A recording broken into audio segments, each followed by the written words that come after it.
Hello students, welcome to my channel. तो आज हम करेंगे चैप्टर नंबर 3 मैट्रिसेस का एग्जांपल नंबर 13। हमें दिया है if A is equal to this matrix and B is equal to this matrix then find AB BA show that AB is not equal to BA।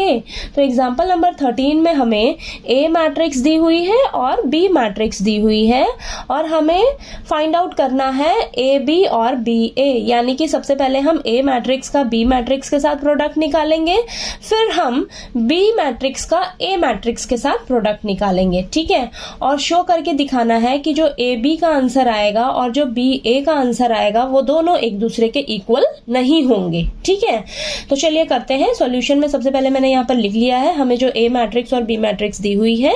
ठीक है, तो चलिए सबसे पहले हम AB निकालते हैं। ठीक है, तो अब हम A मैट्रिक्स का B मैट्रिक्स के साथ प्रोडक्ट निकालने जा रहे हैं। सबसे पहले तो देखिए आपको जो A मैट्रिक्स दी है वो कितने ऑर्डर की दी है, 2/3 ऑर्डर की, और जो B मैट्रिक्स दी गई है हमें वो कितने ऑर्डर की है, 3/2 ऑर्डर की है। ठीक है, तो इसका नंबर ऑफ कॉलम इसके नंबर ऑफ रो के इक्वल है। ठीक है, इक्वल है तो आपको इन दोनों मैट्रिक्स को जब हम मल्टीप्लाई करेंगे तो हमें कितने ऑर्डर की मैट्रिक्स आंसर में मिलेगी, 2/2 ऑर्डर की मैट्रिक्स हमें मिलेगी। ठीक है, अब इसके एलिमेंट्स क्या होंगे, A11 A12 A21 A22। ठीक है, अब फटाफट से चलिए करते हैं। A मैट्रिक्स का B मैट्रिक्स के साथ प्रोडक्ट निकालते हैं। तो हमारे पास देखिए A मैट्रिक्स दी है 1 -2 3, ये -2 है। ठीक है, और -4 2 5। B मैट्रिक्स है हमारे पास 2 4 2 3 5 1। ठीक है, तो चलिए इसको करते हैं। हम क्या करेंगे, देखिए A11 निकालना है, यानी कि पहली मैट्रिक्स की पहली रो, सेकंड मैट्रिक्स का फर्स्ट कॉलम, यानी कि फर्स्ट रो फर्स्ट कॉलम। ठीक है, तो इनका मल्टीप्लाई करके इनका फिर हम सम कर देंगे। ठीक है, तो 1 2 जा, देखिए 1 × 2 प्लस -2 × 4 प्लस 3 × 2। ठीक है, अब हमें A12 एलिमेंट कैसे मिलेगा, पहली मैट्रिक्स का पहला रो और दूसरी मैट्रिक्स का दूसरा कॉलम। ठीक है, 1 2 है ना, यानी कि फर्स्ट रो सेकंड कॉलम। ठीक, तो इनके करस्पॉन्डिंग एलिमेंट्स को मल्टीप्लाई कर लेते हैं। तो देखिए 1 × 3, फिर उनका सम करना होता है हमें, तो प्लस -2 × 5 प्लस 3 × 1। ठीक है, अब यहाँ पर A21 एलिमेंट कैसे मिलेगा, इसका सेकेंड रो फर्स्ट कॉलम। ठीक है, तो -4 × 2 प्लस 2 × 4 प्लस 5 × 2। अब ये 2 एलिमेंट कैसे मिलेगा, सेकेंड रो सेकेंड कॉलम, तो -4 × 3 प्लस 2 × 5 प्लस 5 × 1। ठीक है, तो चलिए निकालते हैं, अब इन्हें सॉल्व करते हैं। तो यहाँ पर देखिए ये 2 आ जाएगा, -8 प्लस 3 2 = 6, और ये 3 -10 प्लस 3 -8 प्लस 8 प्लस 10, और यहाँ पर आएगा -12 प्लस 10 प्लस 5। ठीक है, तो चलिए सॉल्व करिए, देखिए क्या आता है आपके पास। यहाँ पर 2 और 6 8, प्लस का 8 और माइनस का 8 0 हो जाएगा, और यहाँ पर 3 और 3 6, प्लस का 6 और माइनस का 10, माइनस का 4 आएगा। ठीक है, और यहाँ पर देखिए माइनस का 8 प्लस का 8 आपस में कैंसिल हो जाएंगे, तो हमारे पास 10 बचेगा, और यहाँ पर माइनस का 12 और ये प्लस का 10 है, प्लस का 5 है, तो प्लस का 15 और माइनस का 12 रहेगा, तो यहाँ पर आएगा आपके पास आंसर 3। ठीक है, तो देखिए यहाँ पर हमारे पास A B निकल कर आ गया। ठीक है, हमारे पास ये मैट्रिक्स आ गई निकल कर, हमने A मैट्रिक्स का B मैट्रिक्स के साथ प्रोडक्ट निकाला, तो हमारे पास देखिए ये 2/2 की मैट्रिक्स जो है वो निकल कर आ गई है। ठीक है, तो अब हम क्या करते हैं, B मैट्रिक्स का A मैट्रिक्स के साथ जा रहे हैं प्रोडक्ट निकालने। ठीक है, तो देखिए अब हम क्या करेंगे, हमारे पास ये जो B मैट्रिक्स दी है इसका हम A मैट्रिक्स के साथ प्रोडक्ट निकालेंगे। तो देखिए B मैट्रिक्स आपकी कितने ऑर्डर की थी, 3/2 ऑर्डर की मैट्रिक्स है। ठीक है, 3/2 ऑर्डर की मैट्रिक्स है, और A मैट्रिक्स हमारे कितने ऑर्डर की है, 2/3। तो देखिए ये आपका number of column number of रोज के इक्वल है। ठीक है, इक्वल है ना, तो हमें जो मैट्रिक्स मिलेगी वो कितने ऑर्डर की मिलेगी, यहाँ क्या बचा है 3 और यहाँ क्या बचा है 3।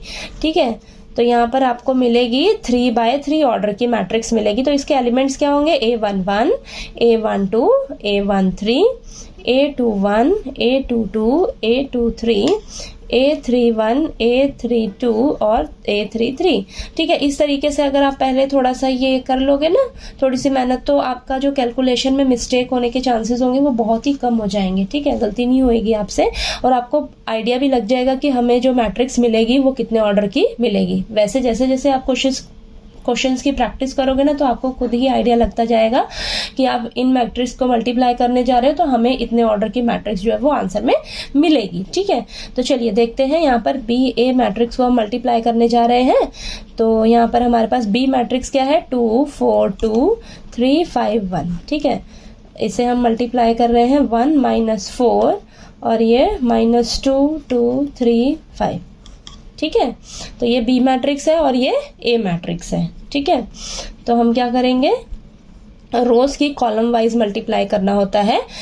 ठीक है, तो यहाँ पर देखिए, ये फर्स्ट A11 एलिमेंट जो है कैसे आएगा, फर्स्ट रो फर्स्ट कॉलम। ठीक है, तो 2 × 1 + 3 × -4। ठीक है, अब A12 element first row second column, तो यहाँ पर आएगा आपके पास 2 × -2 + 3 × 2। फिर A13 एलिमेंट कैसे आएगा, फर्स्ट रो थर्ड कॉलम। ठीक है, तो ये 2 × 3 + 3 × 5। ठीक है, अब नेक्स्ट 2 1 एलिमेंट यानी कि सेकंड रो फर्स्ट कॉलम। ठीक है, तो यहाँ पर देखिए, ये जब आप ऐसे एलिमेंट्स लिख लोगे ना इस तरीके से, तो आपको इजी रहेगा कि हमें कैसे मल्टीप्लाई करना है। देखिए 2 1 है यानी कि सेकंड रो फर्स्ट कॉलम, तो यहाँ पर 4 × 1 + 5 × -4। ठीक है, अब next 2 2 second row second column, तो यहाँ पर 4 × -2 + 5 × 2। देन 2 3 एलिमेंट कैसे आएगा, सेकंड रो थर्ड कॉलम, तो यहाँ पर 4 × 3 + 5 × 5। Next A31 element third row first column, तो यहाँ पर 2 × 1 + 1 × -4। ठीक है, 3 2 element third row second column, तो यहाँ पर 2 × -2 + 1 × 2। 3 3 एलिमेंट कैसे आएगा, थर्ड रो थर्ड कॉलम, तो यहाँ पर 2 × 3 + 1 × 5। ठीक है, तो चलिए अब इसको सॉल्व कर लेते हैं। तो यहाँ पर देखिए क्या आ जाएगा आपके पास, 2 और ये -12। ठीक है, ये -4 और ये प्लस का 6 और 3 5 = 15। ठीक है, 4 माइनस का 20। ठीक है, -8 + 10, 4 3 = 12 + 25। ठीक है, 2 -4 और ये -4 प्लस का 2 और ये 6 + 5।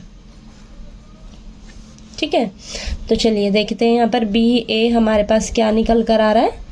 यहाँ पर 2 + का 2 - का 12, तो -10 आएगा, -4 + का 6 है, तो ये आएगा सॉल्व होके 2।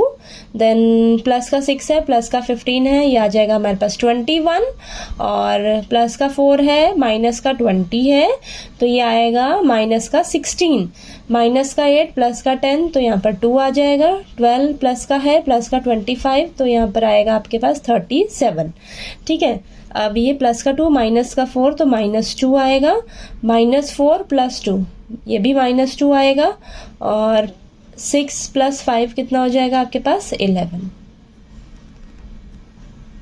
तो देखिए क्या एलिमेंट्स आए हैं, -10 2 21 -16 2 37 -2 -2 11। अब आप ध्यान से देखिए, आपके पास जो ए बी का प्रोडक्ट आया है वो देखिए ये आया है, और ये आपकी 2x2 मैट्रिक्स है। ठीक है, और बी ए, जब आपने बी मैट्रिक्स को ए मैट्रिक्स से मल्टीप्लाई किया तो ये आया है आपके पास मैट्रिक्स आंसर में। ठीक है, और ये आपके 3x3 ऑर्डर की मैट्रिक्स है। तो आप क्लियरली देख रहे हो यहाँ पर कि आपका जो ए बी है वो बी ए के इक्वल नहीं है। ठीक है, तो यहाँ पर हम लिख देंगे clearly A B is not equal to B A. ठीक है, तो यही हमें शो करके दिखाना था ना क्वेश्चन में, कि हमारा जो ए बी का प्रोडक्ट है, ए और बी का आपस में जब हमने प्रोडक्ट किया वो हमारा बी ए के इक्वल नहीं है, ये हमें शो करके दिखाना था। तो देखिए हमने ये पूरा सॉल्व किया, और हमें देखिए आंसर में देखिए मिल गया कि हमारा जो ए बी है वो बी ए के इक्वल नहीं है। ठीक है, तो चलिए आपको ये एग्जाम्पल नंबर 13 जो है वो अच्छे से समझ आ गया होगा। कहीं कोई डाउट आया आपको तो प्लीज़ आप मेरे से पूछिएगा, और वीडियो अच्छा लगे तो प्लीज़ लाइक कीजिए, शेयर कीजिए और ज़्यादा से ज़्यादा सब्सक्राइब कीजिएगा मेरे चैनल को। Thank you so much.